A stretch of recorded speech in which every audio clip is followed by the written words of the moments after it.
왕이라고 하는 사람, 사울과 다윗 두 사람에 대해서 아주 어떻게 보면 극단적인 대조이고, 어떻게 보면 하나님께서 택하신 사람, 하나님께서 택하신 왕의 모습이 어떤 것인지를 다시 한 번 더 되새겨볼 수 있는 모습이 아닌가 싶습니다. 자, 오늘 본문 가운데에서 우리가 주목해야 될 부분은 이새가 일단 아들들을 잘 길렀다. 이것을 우리가 인정을 해야 된다는 거죠. 왜 그런가 하면 사무엘이 이새의 집에 갔을 때, 실제로는 이새의 아들들을 초청했을 때 하나같이 왕이 될 만한 제목이었다는 겁니다. 자, 그것을 우리가 한번 염두에 두면서 본문을 따라가 보면, 하나님께서 사무엘에게 더 이상 사울 왕을 선택한 것에 대해서 슬퍼하지 말아라. 언제까지 눈물을 흘리겠느냐, 이렇게 얘기를 합니다. 근데 이 사무엘이 사울에 대해서 정말 마음 아픈 거거든요. 본인이 택한 것이기도 하지만 하나님께서 명해서 이스라엘의 초대 왕으로 세웠는데, 가면 갈수록 권력에 심취해서 하나님께서 명하신 것을 따르지 아니하고 결정적으로는 아말렉 사람들을 진멸하라고 했는데, 아말렉 사람들을 진멸하지 아니하고 자기 마음대로 이익을 취하고 아말렉 왕 아각을 사람들이 다 보는 앞에서 거기서 찍어 죽이죠. 찍어 죽였다는 게 뭡니까? 이게 토막을 냈다는 거잖아요. 사람을 잔인하다는 것이 아니고, 이 사울이 사람들이 보는 앞에서 자기의 치적을 과시하기 위해서 그렇게 한 것입니다. 실제로는 당시에 서양 사회에서는, 우리도 좀 다를 수 있겠지만, 상대방의 왕을 존중하는 의미에서는 목을 쳤습니다. 근데 만약에 그 사람이 왕이 아니고 시원찮은 사람이고 그 사람에게 괴로움을 주고 싶으면 교수형을 시키죠. 그만큼 상대에게 실제로는 단두대처럼 목을 자르는 것은 그 사람을 배려하는 것일 수 있는데, 아각을 그렇게 하지 아니하고 사람 몸을 이렇게 아주 난도질을 하고 있는데, 그렇게 하는 이유는 백성들 앞에서 자기 자신을 높이고자 하는 의도가 있는 겁니다. 하나님께서 정말 악하게 생각하시는 것이 사람들 앞에서 하나님께서 하라고 하는 명령도 하지 아니하고, 그리고 하나님의 명령을 제대로 준행하지 않을 뿐 아니라 더더구나 자기가 왕이라고 하는, 권력을 진자라고 하는 그것을 주신 분에 대한 마음이 없이 자기가 스스로 취하였다고 생각하는 이 마음이 있었다는 거예요. 이것을 우리가 흔히 얘기하는 교만이라고 할 수 있겠고, 그리고 실제로는 교만은 하나님이 없다고 하는 것입니다. 교만은 무신론에 가까운 것이에요. 그런 의미에서 사울의 이 아말렉 사건, 또 그 이후에도 많이 있습니다. 우리가 좀 읽지 않았지만 앞에도 아말렉 사건도 있었고, 또 제사를 자기가 드리겠다는 것도 있었고, 그리고 자기의 치적비를 세웁니다.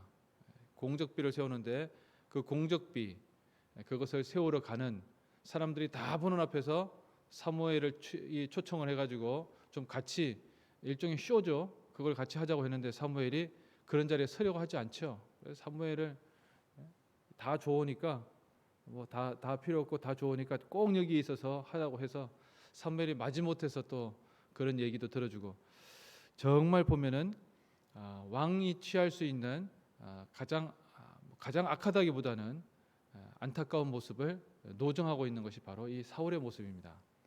자, 그런 의미에서 하나님께서 이 사울을 택한 것에 대해서 안타깝게 생각하시고, 하나님께서 실수하셨다기보다는 이 사람이 하고 있는 이 악한 모습, 실제로는 이방 민족, 이방 나라의 그 풍습에 대해서, 특히나 권력을 가진 자, 지금까지는 종교적인 면이었지만 한 사람을 권력의 자리에 앉히니 그가 하고 있는 양태나 모습들이 하나님 이외의 다른 것을 섬기는 것은 아니지만, 이건 도대체 섬기는 것도 아니고 안 섬기는 것도 아닌, 이도저도 아닌 모습을 보여준 것이 바로 사울의 모습이었다는 것입니다.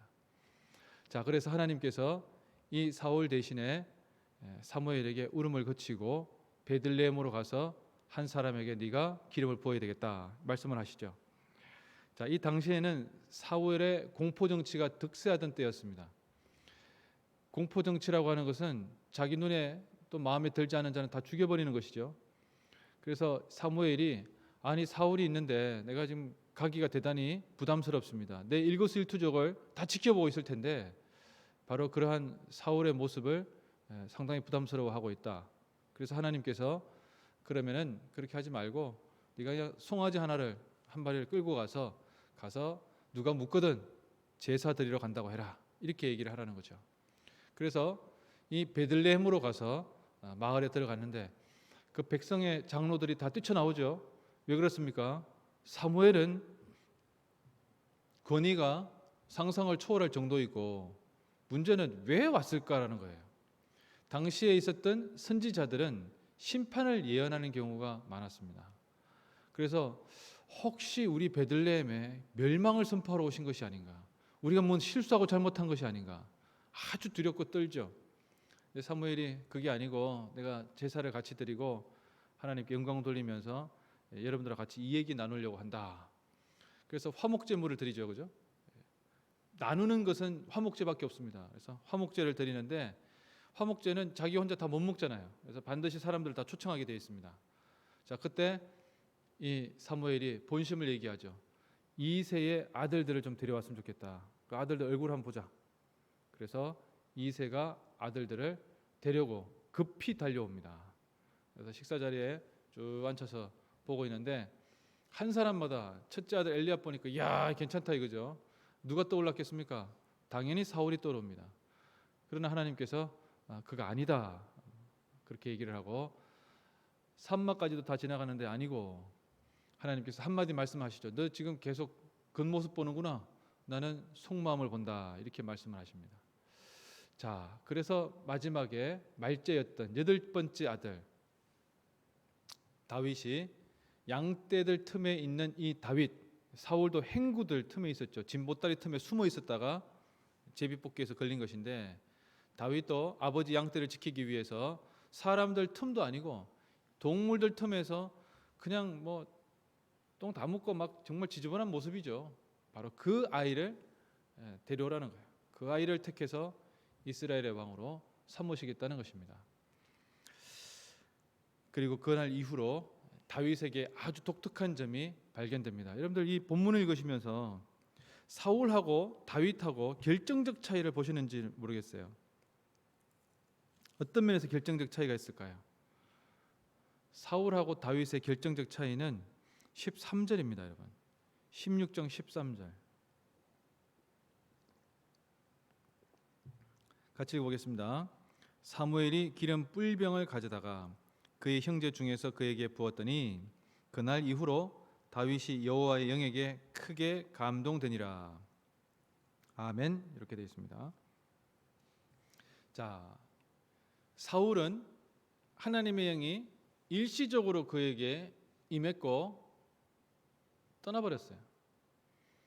늘 그와 함께 하지 않았습니다. 그렇게 된 이유는 좀 아시다시피 사울의 교만 때문에 그렇습니다. 그래서 결국에 그는 하나님의 영이 떠나니 누가 자리 잡죠? 악령이 그를 사로잡죠. 그래서 다윗을 초청해서 수금도 타고 했던 거 아닙니까? 사울이 다윗을 초청한 것은 잘한 것이요. 왜 그런가 하면은 다윗은 성령으로 충만한 사람이었기 때문에, 하나님의 영으로 충만한 사람이었기 때문에 악령 정도는 충분히 기타 잘 쳐가지고 될 일이 아니죠. 하나님의 사람의 이 영적인 능력으로 쫓아낼 수 있었던 거예요. 다윗은 잘 보시면 구약에서 드물게도 역대하에도 나오지만 다윗 전체가 삶이 하나님의 영에 충만한 삶을 살아갔습니다. 여러분, 구약에는 하나님의 영이, 성령이라고 우리는 표현하지만 하나님의 영이 리더십, 사사 또는 왕, 특별한 사람에게만 임했어요. 당시 다른 사람들은 그렇게 할 일도 없고 받을 일도 없었어요. 그런데 하나님의 영이 감동된 사람, 그 사람이 이제 리더십으로 중요한 일을 하는데, 신약에 보시면 어떤 일이 납니까? 여러분, 이게 엄청난 차이입니다. 성령의 오순절 성령 강림 사건을 통해서 누구에게? 그 사람이 출신이 뭐든, 남자든 여자든, 자유인이든 종이든, 히브리인이든 헬라인이든 그에게 성령이 부어지게 되는 거죠. 지금 우리까지도 그 성령의 은혜 가운데 있습니다. 하나님께서 택하신 사람의 모습, 하나님께서 택하시는 인생은 이처럼 하나님의 영에 감동된 사람의 모습이라는 거예요. 그리고 또 하나는 사울과 다윗의 전적인 차이점이라고 한다면 그의 중심의 차이점에 있습니다. 사울은 외관적으로 잘생겼기 때문에 왕이 된 것이 아닙니다. 오늘 우리가 읽지 않았습니다마는 사무엘상 15장 17절에 보시면 이렇게 얘기를 합니다. 왕이 스스로 작게 여길 그때에 이스라엘 지파의 머리가 되지 아니하셨나이까, 이렇게 얘기를 합니다. 당신 스스로 하나님 앞에서 내가 부족하고 약하고 안타까운 모습이라고 그렇게 이야기할 때 하나님께서 당신을 택한 것이다. 즉 나는 아무것도 아니고 나는 그렇게 할 능력도 없고 나는 너무 미약한 존재이다라고 고백할 때 하나님께서 그를 쓰셨다는 겁니다. 여러분, 하나님께서는 그런 사람을 들어 쓰십니다. 그가 가지고 있는 능력, 그가 가지고 있는 생각, 그가 가지고 있는 비전, 그것이 그 어떤 것이든 간에 하나님 앞에서 나는 아무것도 아니라는 생각을 가지고 있는 사람, 이런 모든 것들은 다 분토처럼 버릴 수 있는 것이라고 고백할 수 있는 사람, 또 고백하는 사람, 바로 그 사람을 하나님께서 쓰신다는 겁니다. 여러분, 우리가 가지고 있는 능력으로 무엇인가 할 수 있는 것이 아닙니다. 대한민국이 오늘 3.1절입니다마는 우리가 아무것도 있는 상태에서 무엇인가 한 적이 없어요. 아무것도 없는 상태에서 우리가 시작했습니다. 심지어는 어떤 분들은 6.25 전쟁은 대한민국 교인들을 겸손하게 만들려는 하나님의 계획이라고까지 얘기합니다. 이걸 아마 고백하기에는 많은 반론이 있을 거예요. 그러나 저는 한번 생각해 봅니다. 역사 가운데에서 고난 중에 은혜를 경험치 않은 민족이 있었는가? 어려움 가운데에서 하나님의 도움을 간구하지 않은 민족이 있었는가? 그런 의미에서 일제 36년 그리고 그 이후에도 기독교인들이 솔직히 정신을 못 차렸죠. 일제 36년 동안에는 신사참배를 감행하였고, 여러분 지난주 3.1운동 오늘까지 남겨둘 것입니다만은 어쨌든 이번 주는 이렇게 계속 보겠습니다만은, 여러분 3.1운동의 본질은 기독교인들이 영적인 것의 중요함을 알고 그것을 선포한 것입니다. 일종의 성령운동이에요. 그런데 일제 36년이 그렇게 길게 되는 동안 처음에 가졌던 이 모습들이 사라져버리게 되죠. 그래서 당시에 그 유명한 리더십 누굽니까? 육당 최남선, 추는 이광수, 이화여대 총장이었던 김한란 박사, 연세대 총장이었던 백낙준 박사, 다 신사참배 결의했죠. 그리고 다 신사참배했습니다. 그런데 여러분, 당시에는 누구나 다 그렇게 했습니다. 여러분, 이걸 한번 눈여겨보셔야 됩니다. 우리는 미당 서정주 욕하고 뭐 이렇게 얘기를 하죠. 그러면 윤동주 선생에 대해서는 정말 제대로 평가한 적이 있었습니까? 우리나라에서 한글로 된 한글을 기념하는 탑이, 한글 기념탑을 보신 적이 있습니까? 연세대학교 하나 있습니다. 윤동주 서시에 대해서 그렇게 우리가 대단하다고 하는데 그 서시 탑이 어디 있습니까? 연세대학교에 있습니다.